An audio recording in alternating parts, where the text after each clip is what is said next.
ঢাকার যানজট সমস্যার সমাধান কি? এ প্রশ্নের উত্তরে যাওয়ার আগে ঢাকার অবস্থা কি আগে তা দেখা যাক। ঢাকার আয়তন ৩০৬ বর্গ কিলোমিটার। জনসংখ্যার দিকে যদি দেখি, প্রতি বর্গ কিলোমিটারে আমরা ৩৪ থেকে ৩৬ হাজার লোক বসবাস করি।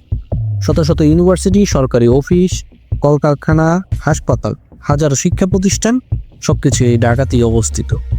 বিশাল এই জনসংখ্যার জন্য রাস্তায় চলে ৭ থেকে ৮ লক্ষ রিক্সা, ৪ থেকে ৫ লক্ষ প্রাইভেট কার, ১ থেকে ১.৫ লক্ষ সিএনজি, ৯ থেকে ১২ লক্ষ মোটরসাইকেল, ১০ থেকে ১১ হাজার গণপরিবহন। সংখ্যাটা খুবই বিশাল। এই সব গণপরিবহন, মোটরসাইকেল, রিক্সা, প্রাইভেট কার, সিএনজি সবকিছুকে মেনটেন করার জন্য রাস্তায় থাকে ৩ থেকে ৪ হাজার ট্রাফিক পুলিশ। রিক্সা, সিএনজি, মোটরসাইকেল, গণপরিবহন সাধারণ মানুষের জন্য এগুলো যদি বন্ধ করা হয়, তাহলে বিশাল সংখ্যার জনগোষ্ঠীর উপরে এর প্রভাব পড়বে। ইনডিরেক্টলি অর্থনীতির উপর একটা বিশাল প্রভাব পড়বে। আবার প্রাইভেট কার যদি বন্ধ করতে যাওয়া যায়, সেখানেও প্রাইভেট কারের যারা চালক, তারা ড্রাইভাররা কিন্তু সাধারণ গরিব মানুষই। তাহলে সমাধান কি?